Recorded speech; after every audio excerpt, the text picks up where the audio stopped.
not out in 81 balls. A delightful innings from Gordon Greenidge for that 53 not out, 15 to Haynes, who gave him very good support. That's why they're such a good combination, that pair. They've been together for West Indies for a long time now. 6 more runs added to take it up to 71 at the close of play. And the bowlers, Foster had 22 taken off him, De Freitas 21, Charles 11. He bowled 9 overs and suddenly got the ball to turn out of the footmarks right at the death of the day. And Pringle had 17 taken from 4 overs. And the situation at the close of the 3rd day of this Cornhill Test match at the Oval, West Indies need 154 more runs to win. Well, there's no question the pitch will be good today. It's just a question of whether or not England can get through in this first session and get the West Indian batsmen on the edge of their chairs in the dressing room. 5 runs have been added. When we join play, Desmond Haynes is taking strike. Philip De Freitas is the bowler.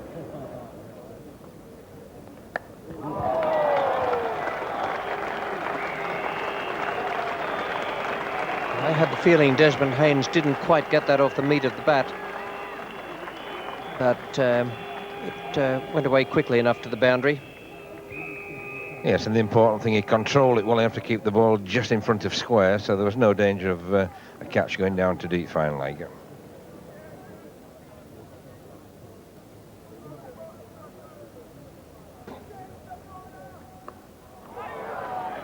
Capel is down at 3rd man.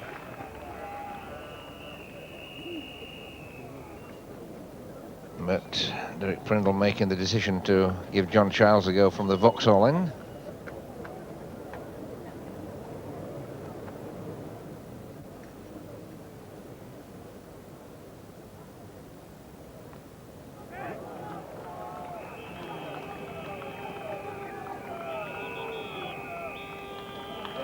That's good running again, taking advantage of every opportunity.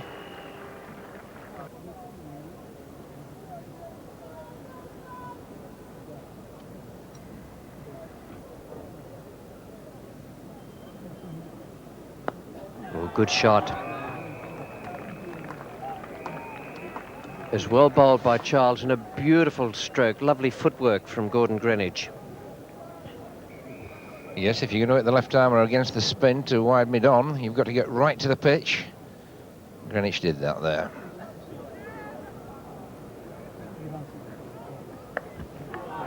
That's a good shot. That'll beat Capel out on the boundary, even though he had just some 30 yards to run. And it's a big ground. 2 super shots from Greenidge this morning. One a drive of Charles, and this one. Yes, that's vintage Greenidge. He likes to play that stroke, and the non-play much better. That really sped away to the boundary. No chance of cutting that off.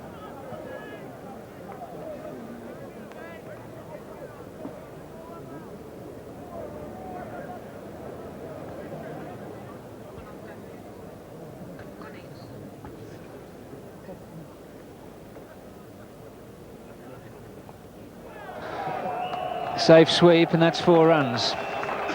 Brings up the 100 partnership. That's the 12th time that Greenidge and Haynes have done that for the West Indies. Marvellous effort from the most experienced pair of openers in Test history. Yeah, that little bit drift I was talking about, just drifting a little bit too far down the leg side, and Desmond Haynes onto it very quickly, and it's a lovely controlled shot. He's kept the ball down. It's never easy sweeping against the spin, but that's 4 runs.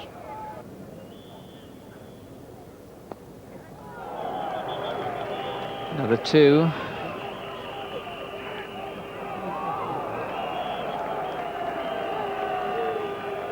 Of those 12 century partnerships, that's the 4th one against England.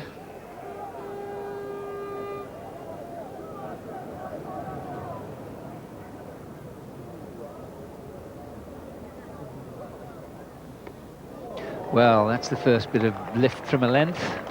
That'll encourage Foster and England.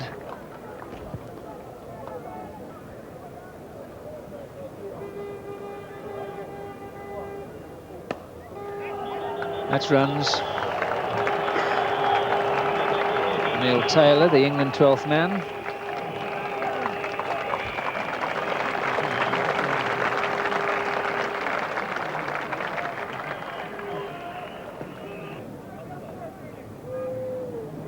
the arm of Graham Gooch and his feet as well. No fun for him sitting out a situation like this. Terrible luck.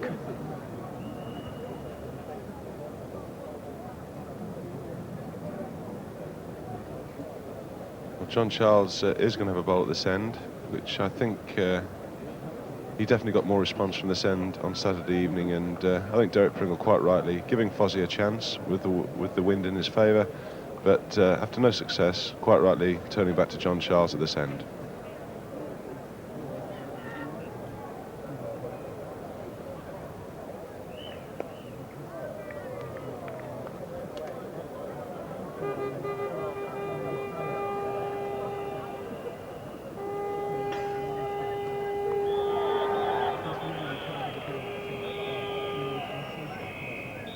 And that stroke played with great certainty, also making sure the ball couldn't get behind him, to have him bowl behind his pads.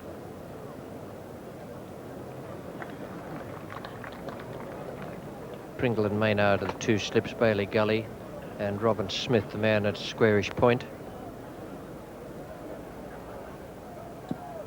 That's going down the leg side, and there's just a muted appeal.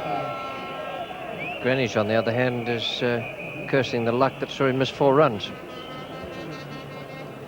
Yes, the ball was always going down past leg stump and pretty full length, but probably Greenidge just falling over a little there. You can see the head's gone quite a long way across, and that's maybe the reason he missed it. That's well bowled again, but in the end, quite beautifully played by Greenidge. It moved late in the air, and he adjusted his stroke superbly.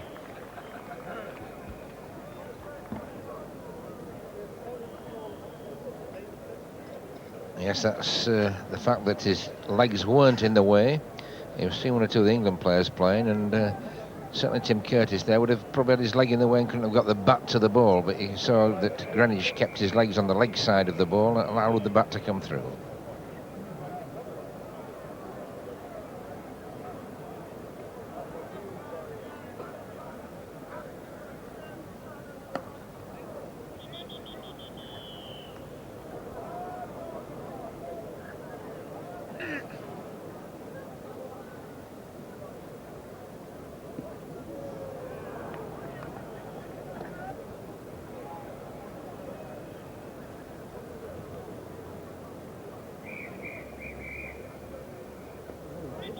Greenidge in trouble again. He's squared up there by Charles, covered the turn, but now looking far less certain.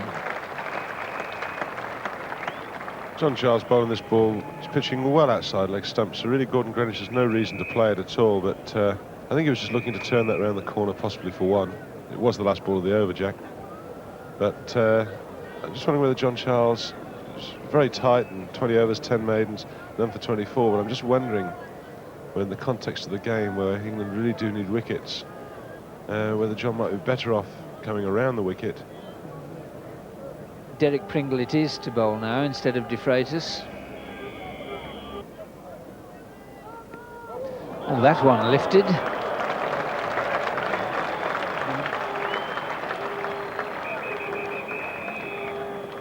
Ten runs have come in the last 55 minutes, so England have got that sort of control, but now they want wickets. There's runs. That'll be 4.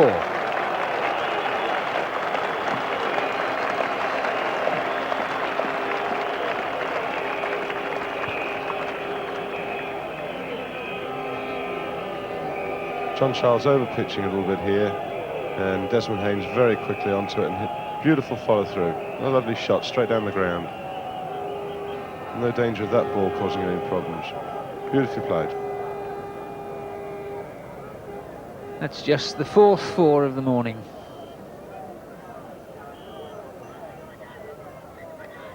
Oh, well bowled, because Charles gave that some air. Drew Haynes into the drive, and lucky 3.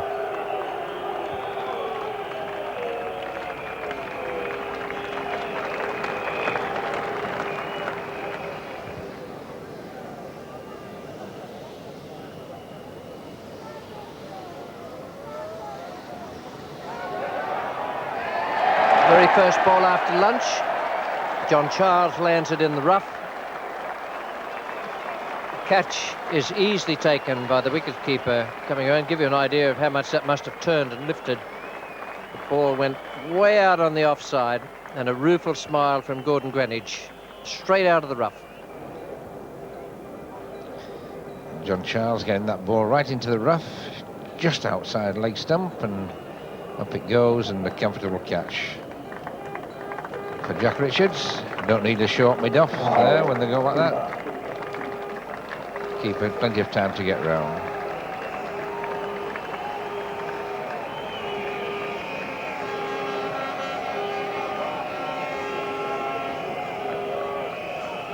So there was plenty of rough there, and most of that rough was caused by the West Indian bowlers, and Malcolm Marshall in particular, so they can have no real grumbles if some of their wickets fall from their own rough.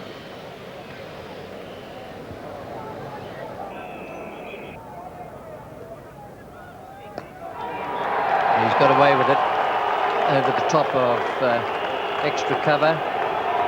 Oh, nice save. The young lad substituting for the first time in a test match. Magnificent save of a single. Yes, he'll put chance in his arm again. That is really a risky shot out of that rough. It just squirmed away over the top of mid-off. And the fast outfield taking it on. And really crashing into the boards there. And he will remember that all his life. He may not get onto a test match field, or indeed he may be one of England's test stars of the future. But he'll always remember that great save where he slid across the rope and into the fence, having just flicked the ball back. What a super moment for him.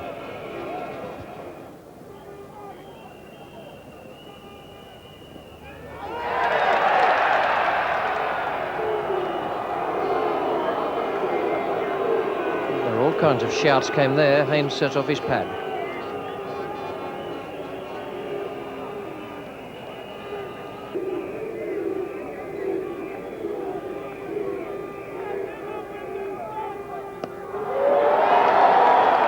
In the air, and 6.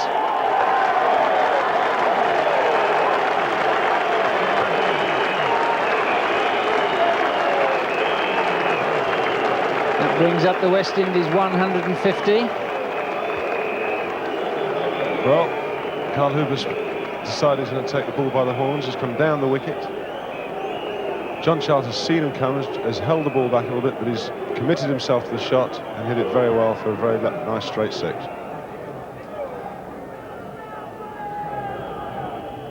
Oh, and there's a useful delivery.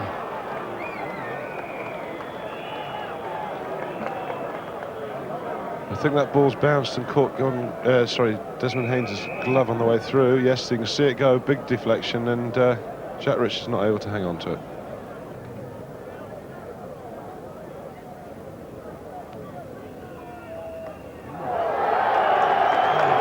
Too short.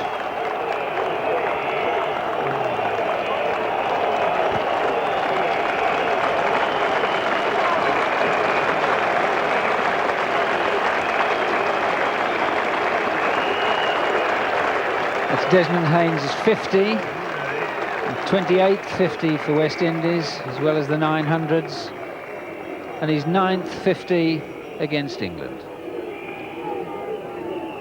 Neil Foster now coming back for Derek Pringle. Well, that's bowled him, inside edge. And 2 or 3 times in this innings, Carl Hooper's been trying to run things or cut deliveries too close to him. He's got away with it until that ball. So that's Hooper bowled by Foster for 23, and the West Indies 162 for 2.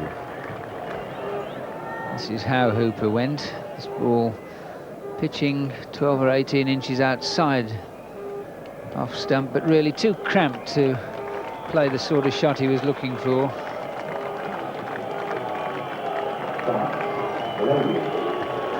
The new batsman, Gus Logie.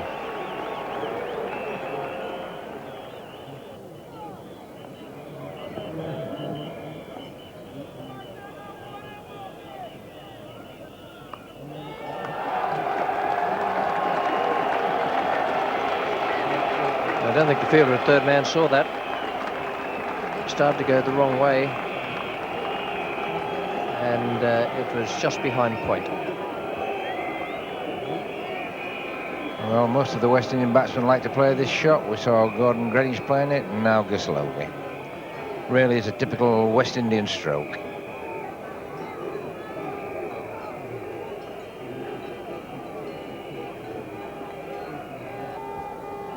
It's coming up for his 38th over.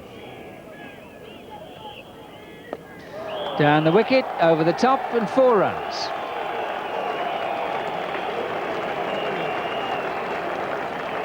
Ghazalogi deciding that he wants a long tee, not just one of 20 minutes.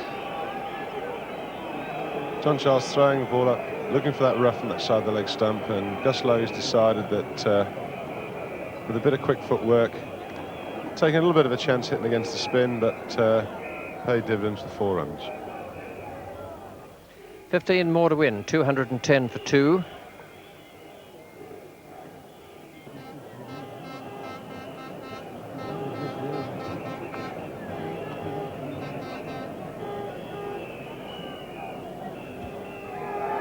There's no short fine leg now. Man from deep backward square. Have to field. 50 partnership up. Just 103 balls faced.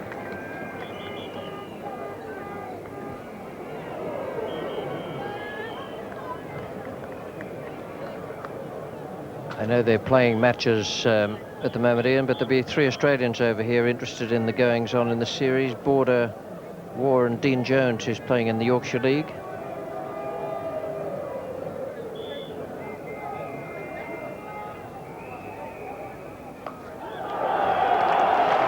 Fine shot that.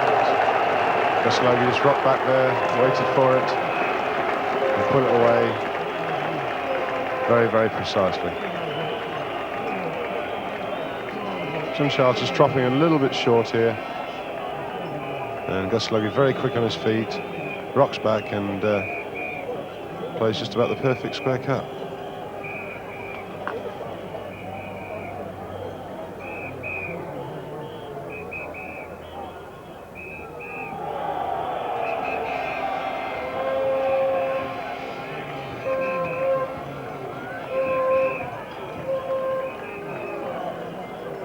Yes, I think with the West Indies going to Australia this winter, it'd be interesting to see how the Australians do, because they've haven't had the greatest of runs just recently, a little bit like the England team. And speaking as a true Englishman, Richie, I hope the Australians get a little bit of practice in before they come over and play us next year for the Ashes. All fielded. Robin Smith. And beautifully taken by Tim Curtis. That's excellent cricket. Smith had to throw off balance in the throw in over Richard's head, but Curtis was brilliant getting around to back up. Desmond Haynes hit this very hard, and Robin Smith, as you can see, throws himself at the ball, sees they're going for the run, picks up and throws all in one move, and Tim Curtis read the situation very, very well and went round the back of Jack Richards and saved what would have been another run to Desmond Haynes.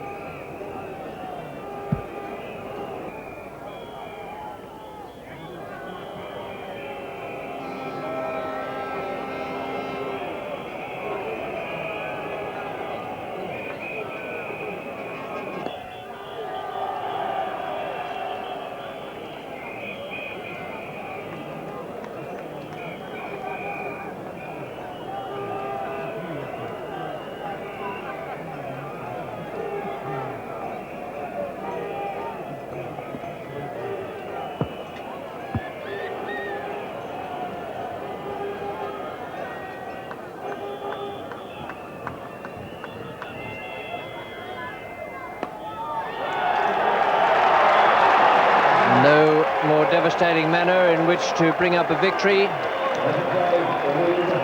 Ghazalogi has smashed it down the ground.